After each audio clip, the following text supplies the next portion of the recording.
ಸಂಡೂರಿನ ಭೀಮತೀರ್ಥಕ್ಕೆ Shri doctor ಕಲ್ಕಿ ಭಗವಾನ್ ಗುರುಜಿ ಅವರ ಭೇಟಿ. ಸಂಡೂರು ಜೂನ್ 6ರಂದು ತೆಲಂಗಾಣ ರಾಜ್ಯದಿಂದ ಆಗಮಿಸಿದ ಆಧ್ಯಾತ್ಮಿಕ ಗುರುಗಳಾದ ಡಾಕ್ಟರ್ ಕಲ್ಕಿ ಭಗವಾನ್ ಗುರುಜಿ ಅವರು ಸಂಡೂರಿನ ಪ್ರಸಿದ್ಧ ಭೀಮತೀರ್ಥ ಕ್ಷೇತ್ರಕ್ಕೆ ಭೇಟಿ ನೀಡಿ ಅಲ್ಲಿನ ಪ್ರಕೃತಿ ವೈಶಿಷ್ಟ್ಯ ಹಾಗೂ ಆಧ್ಯಾತ್ಮಿಕ ವಾತಾವರಣವನ್ನು ಮೆಚ್ಚುಗೆ ವ್ಯಕ್ತಪಡಿಸಿದರು.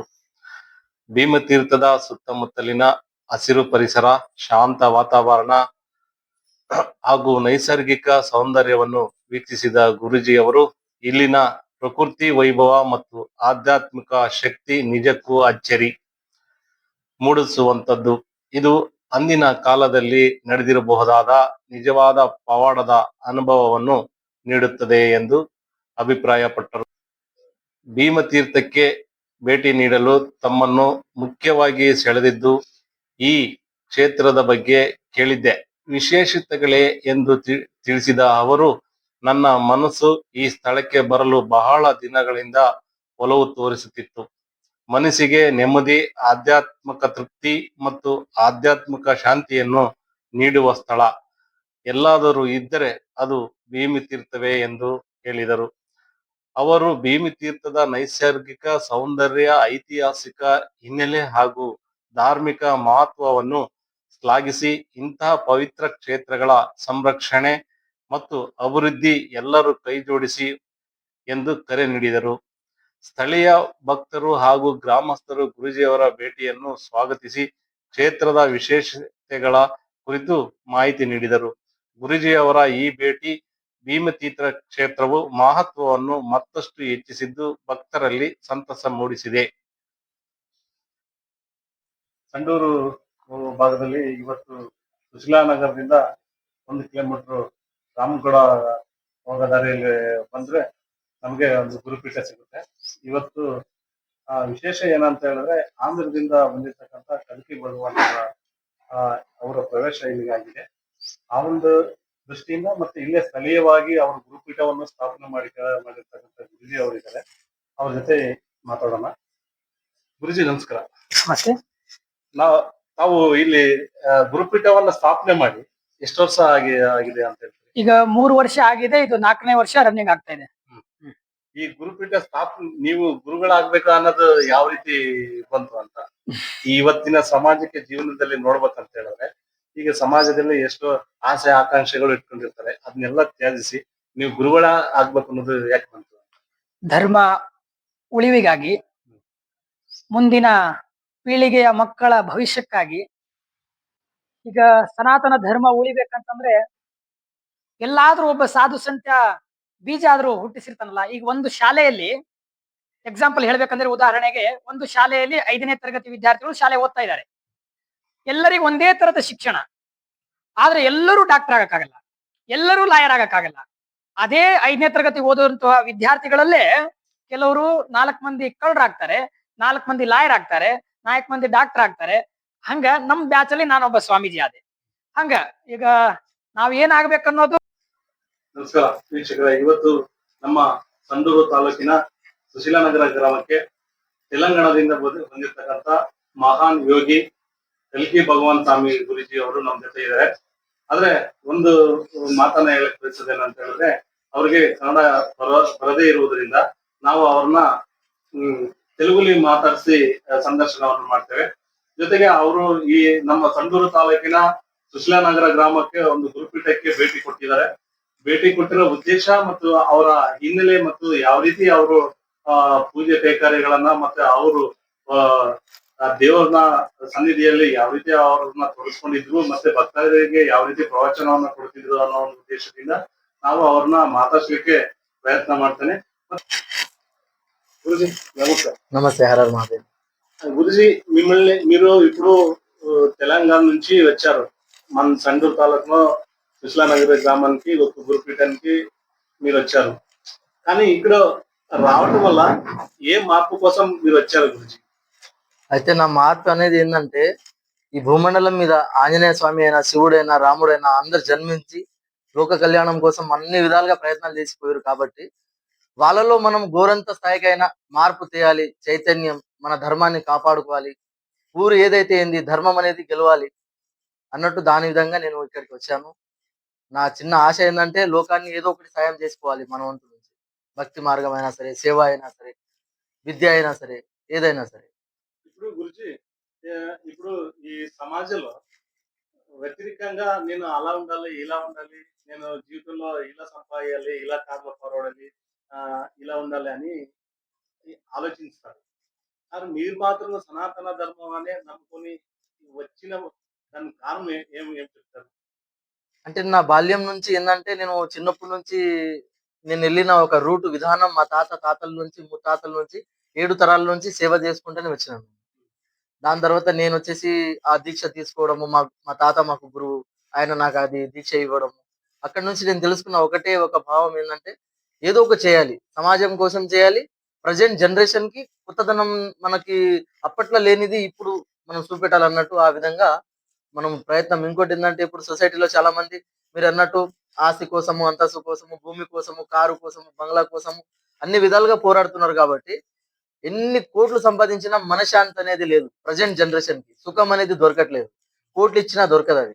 ఆ సుఖం దొరకాలన్నా, మనశ్శాంతి దొరకాలన్నా ధ్యానము, తపస్సు, భక్తి, భావము, భజను అవి చేస్తేనే దొరుకుతది. ఆ యొక్క తద్భావాన్ని తెలపాలనే ఆశతోటి ఎళ్తున్నా ఈ జర్నీ. ఇప్పుడు మీరు తెలంగాణ నుంచి వచ్చామని చెప్పారు. అక్కడ మీది పెద్దగా ఆశ్రమంగా ఉందా? పీఠం ఉంది. పీఠం ఆశ్రమం. పీఠం ఉందా? అక్కడ ఏదైనా మీ ప్రవచన ఏమన్నా మీరు భక్తాదులకి చెప్పించేది ఏమన్నా జరుగుతుందా? ప్రవచనాలు అంటే ఇప్పుడు నేను చెప్పేది ఇదే కథలు. ఇప్పుడు మన పురాణం ఏం జరిగిందో, పూర్వీకులు ఎలా నడిచేవాళ్ళో, పూర్వం ఏదైతే ఉందో దాన్ని బతికించాలనేది నా యొక్క తత్వము. అయితే నేనేమనుకుంటున్నా అంటే ప్రెజెంట్ జనరేషన్‌కి ఒకటి చెప్పాలనుకుంటున్నా. ఇప్పుడు ఉన్న జనరేషన్‌లో మాంసము, మద్యము, గంజాయి, మందు అనే ఒక భావంలో అంటే ఒక మాయలో పడి మనిషి శక్తి అనేది ఆయన తత్వాన్ని పోగొట్టుకుంటుండు. అసలు ఒక మనిషి తలుచుకుంటే ఈ భూమండలాన్ని ఏదైనా చేయవచ్చు. మనలోనే ఉంది. సర్వం మనలోనే ఉంది. విశ్వం అంతా మనలోనే ఉంది. అది ఒకటి తెలుసుకోవాలి. అంటే ఒక కనెక్షన్ మనం తెలుసుకోవాలంటే ధ్యానం వల్ల అది సాధ్యం. జపం వల్ల మనకి ఏకాగ్రత అనేది పెరుగుతది. అంటే నేనేమంటున్నా అంటే ప్రెజెంట్ జనరేషన్ అయినా సరే, నెక్స్ట్ వచ్చే జనరేషన్ అయినా సరే, మనం తెలుసుకోవాల్సింది చాలా ఉంది. తెలియంది దానివల్ల మనం కప్పిస్తున్నాం. ఆ యొక్క పవర్‌ని. అదొకటి చెప్పాలనే ఆశతోటి ఇక నేను ఇక్కడికొచ్చాను. ఇంకా ముందు ముందు ఏమేం జరుగుతదో ఆ పైవాడి నిర్ణయం. నాలాంటి వాడు ఈ భూమి మీద చాలా మంది వచ్చి, పోయి వాళ్ళంతట వాళ్ళే పోరాడి చాలా మంది జ్ఞానులను పెంచిపోయారు. ఆ జ్ఞానాన్ని లోపట కప్పేయకూడదనేది నా ఆశ. ఇప్పుడు మీరు కల్కి భగవాన్ గురించి అయ్యి మీరు మాట్లాడారు. దానికి దాని వెనుక ఎంత శ్రమ ఉందనుకుంటున్నారు? నా సాధన వచ్చేసి ఇప్పుడు 22 ఇయర్స్ అయితుంది. 22 సంవత్సరాలు. నేను మూడో తరగతి ఉన్నప్పుడే నేను బాల్యంలో మూడో తరగతి చదువుకున్నాను. తర్వాత మా నాయన రోడ్ యాక్సిడెంట్‌ల కాలిరిగింది. అక్కడి నుంచి నా ధ్యాస మొత్తం స్వామి మీదే. శివుని మీద ఇట్లా ఆ జపం చేయడము, సాధన చేయడము. వన్ డే‌లో అంటే 1,00,000 జపం కొట్టేది. 1,00,000 జపం కొట్టేది ఒక రోజులో. అట్లా చేసుకుంటా నాకు అంటే ఈ ప్రెజెంట్ జనరేషన్ సొసైటీ అనేది నాకేం తెలవకపోయేది. అడవిలోనే ఉన్నా అప్పుడు. దాని తర్వాత నేను బయటకొచ్చి సొసైటీలో ఎప్పుడైతే కలిసానో అప్పుడు నాకు తెలిసింది. దేని గురించి పోరాడుతున్నారు వీళ్ళందరని. వీళ్ళకి తెలియంది సీక్రెట్ ఒక్కటే. మనిషి ఏదైనా చేయవచ్చు. ఆ ఒక్కటి తెలుసుకుంటే మనం ఎవరి కింద అవసరం కింద మనము తలదించకుండా, వాళ్ళ చేయి చాపకుండా మనం బతకొచ్చు. ఇప్పుడు మన ఫోన్‌లో ఛార్జింగ్ అయిపోతే, మనం ఫోన్ ఛార్జింగ్ పెట్టి దాన్ని ఛార్జింగ్ ఎక్కిస్తున్నాం. ఓకేనా? ఇప్పుడు ప్రెజెంట్ జనరేషన్‌ల ఒక మనిషికి ఎనర్జీ అయిపోతే దాన్ని తిండి తినో ఏదో దానివల్ల మనము ఎనర్జీ పొందుతున్నాం. ఒక రూ. 10,000 నీకు చేతిలో పెడితే రూ. 500 నోట్ ఉంటే దాన్ని మనం ఎంచినప్పుడు ఏకాగ్రతతోటి ఎంచుతాం. ఒక లోటు మిస్ అయినా మనకి లాస్ అన్నట్టు. ఇప్పుడు జనరేషన్‌ల. అయితే అదే ఏకాగ్రతని ఒక భవిష్యత్తు మీద పెడితే ఎందుకు సక్సెస్ కాడు ఒక మనిషి? ఒక జపము మనం చేసినప్పుడు ఒక్క పూస గిట్ట మనకు మిస్ అయితే, ఆ జపాన్ని మనం మళ్ళీ ఫస్ట్ నుంచి చేస్తాం. అంటే సాధు లక్షణం. ఒక వ్యక్తి ఏదైనా జాబ్ కావాలన్నా, ఏదైనా గేమ్స్‌లో అయినా సరే, ఏదైనా రాజకీయంలో అయినా సరే, ఆయన సక్సెస్ కావాలంటే ఫస్ట్ ఆఫ్ ఆల్ ఆయనకు ఉండాల్సింది ఏకాగ్రత. మనిషికి అంటే ఉండకపోవాల్సింది ఏందంటే అహంకారము, స్వార్థము, పగ, కోపము ఉంటే ఆయన సక్సెస్ కాడు. సో, నా ఆలోచన ఏందంటే ఏది అయినా సరే ఫస్ట్ మనిషి నమ్ముకుంటే ఆయన సక్సెస్ అయితాడు. దాని గురించే నా యొక్క ఆశ ఏందంటే వయస్సుకి దీనికి సంబంధం లేదు. ఆస్తి అంతస్తుకి దీనికి సంబంధం లేదు. ఒక ఐదో తరగతి ఉన్న అబ్బాయికి ఒక 70,000 సంవత్సరాల ముసలోనికి ఉన్నంత యొక్క జ్ఞానాన్ని చెప్పాలంటే ఐదో తరగతి ఉన్న అబ్బాయికి 70,000 సంవత్సరాలు ఉన్న ముసలాయనకి ఉన్న జ్ఞానము ఐదో తరగతి ఉన్న ఆయన దగ్గర ఎక్కువ ఉంటది. అంటే అది ఆ సమయంలో మనిషికి ఎట్లా ఉంటది అంటే ఏది కావాలంటే అదే కోరుకుంటాడు ఆయన. అది దక్కించేదాకా వదిలిపెట్టాడు ఆయన. అప్పుడున్న ఏకాగ్రత తర్వాత ఉన్నది. ఆ యొక్క సమయాన్ని మనం చేతిలో పెట్టుకొని నడిస్తే ధర్మం అంటే నా దృష్టిలో దేవుడని కాదు. పూర్వం మనం ఏదైతే చేశామో, ఏదైతే నడిచామో, మన తాతలు ఏదైతే చేసిపోయారో అదే చేయాలి. అంటే వేరే దాన్ని కించపరచకూడదు. ఇప్పుడు యాప చెట్టు, తుమ్మ చెట్టు, ముళ్ళ చెట్టు అన్ని చెట్లు ఉన్నాయి. అన్ని గాలిస్తున్నాయి. దానిలో ఇంపార్టెంట్ ఏంది? యాప చెట్టే. సో అలా మనం తెలుసుకోవాలన్నట్టు నా ఆలోచన. మన ధర్మాన్ని మనం గుర్తించి, మన పురాతనాన్ని బతికిస్తే చాలు. ముళ్ళ చెట్టు కింద ఎవరైనా కూర్చుంటారా? కూర్చోరు. యాప చెట్టు కిందే కూర్చుంటారు. అలాంటి యొక్క స్వభావం మన తత్వం, భక్తి. ఆ విధంగా నడుచుకొని వెళ్తే చాలా సంతోషం. అప్పట్లో నాకు 3 ఇయర్స్ బ్యాక్ మన తిప్పే మహారాజ్ నాకు కలిసిండు. నాకు సోషల్ మీడియా పరంగానే నాకు నచ్చింది. ఆయన తత్వము, భక్తి, ఆయన విధానం. చిన్న ఏజ్ లోనే ఇక్కడున్న చుట్టుపక్కల ఉన్న ప్రజలకి ఏదో చేయాలన్న తపన, ఏదో మార్గంలో తేయాలన్న తపన, ఆయన తెలుసుకున్న భక్తి మార్గాన్ని 10 మందిని నడిపించాలన్న ఆశ. దాన్ని అర్థం చేసుకొని వస్తే చాలా మంచిది. ఇది రాజకీయం కాదు గదా! మనం ఎగ్జాంపుల్ ప్రజలకి సాయం చేస్తే మనము 10 మంది మన సపోర్ట్ అయితే దానివల్ల మనకి ఏదైనా లీడర్‌షిప్ వస్తుందనే ఆశ అయితే లేదు గదా! ఇప్పుడు ఆయన వచ్చేసి బ్రహ్మకుమారుడుగా ఉండి ఈ లోక కళ్యాణం కోసం ఏదో సేవ చేయాలి, పెళ్లి గిల్లి లేని ఆశ పెట్టుకోకుండా, ఆశ ఫ్యామిలీ, భూమి ఆశ ఏది లేకుండా సమాజం కోసమే బతుకుతున్నా అన్నట్టు ఒక తత్వాన్ని పట్టుకొని, జెండాని పట్టుకొని నడుస్తుంది గదా! అప్పుడు మనం ఒక 10 మందిని సపోర్ట్ చేసి ఇట్లా ముందుని నడిపిస్తే బాగుంటదని నా ఆశ. ఈ విధంగా. ఇప్పుడు మీ దగ్గరికి భక్తాదులు ఎవరన్నా ఏదన్నా సహాయం అంటే ఆహ్, మీరేమన్నా ఆళ్ళకి దారి చూపించేది అలాగే ఏమన్నా? ఎగ్జాంపుల్ ఇప్పుడు వచ్చే భక్తునికి ఇప్పుడు చాలా మందికి ఏందంటే ఇప్పట్లో ఉన్న జనరేషన్ ఒక గుడిని చూసి, ఒక విగ్రహాన్ని చూసి, ఒక చెట్టు కింద ఉన్న ఒక రూపాన్ని చూసో, ఇప్పుడున్న జనరేషన్‌లో ఏందంటే ఆ సమయంలో ఆయన భయపడి ఆడ మొక్కుతుండు మళ్ళీ ఎళ్ళిన తర్వాత యథావిధి లైఫ్ చేంజ్ అయిపోయింది. చేంజ్ అయితుంది.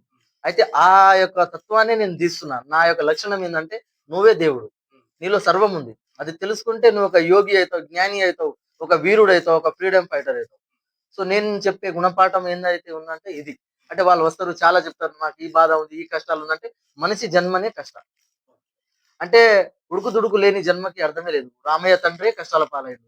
సాక్షాత్ వెంకటేశ్వర స్వామి కష్టాల పాలయ్యారు. అంటే ఈ భూమి మీద మనుషులకి గుణపాఠం చెప్పిపోయారు వాళ్ళు గానీ వాళ్ళు అదొకటి పొందలే వాళ్ళు.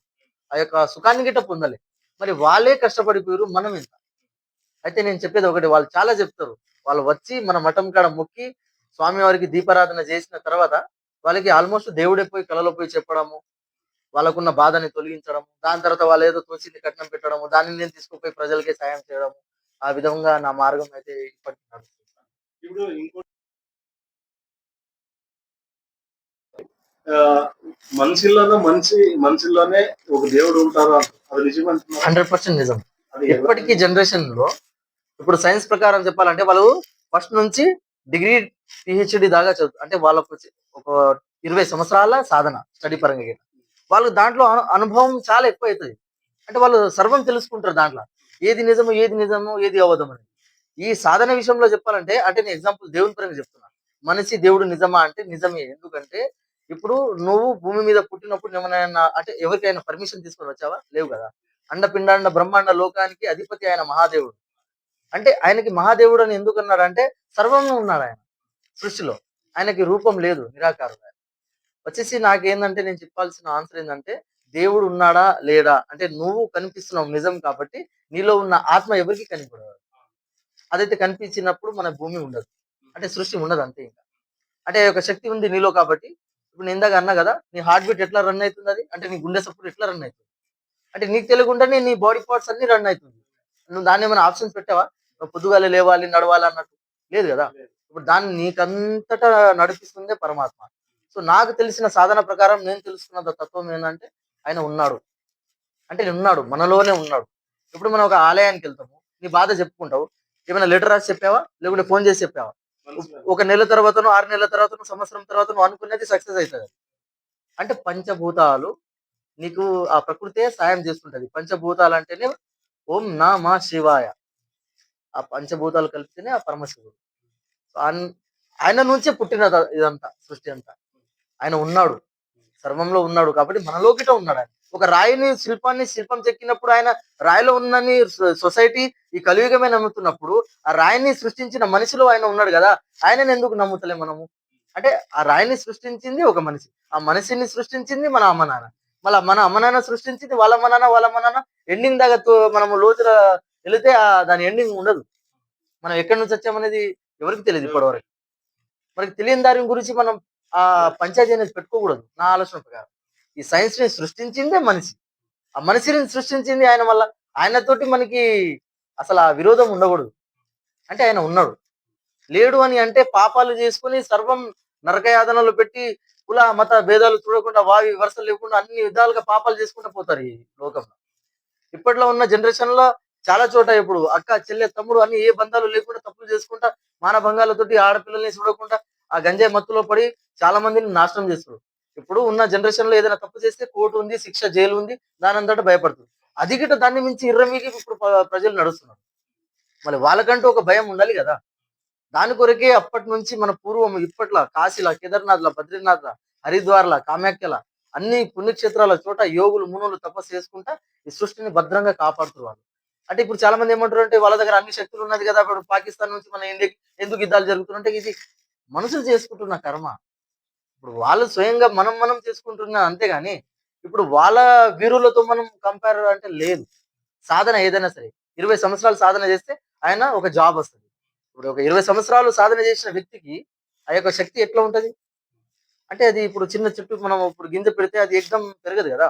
దానికి టైం పడుతుంది. సో ఆ తత్వాన్ని తెలుసుకొని తర్వాత దాని గురించి మనం డిస్కషన్ చేయాలి అన్నట్టు నా ఆలోచన. దేవుడు ఉన్నాడా లేడా అంటే సాధన చెయ్యి, 41 రోజులు సాధన చెయ్యి.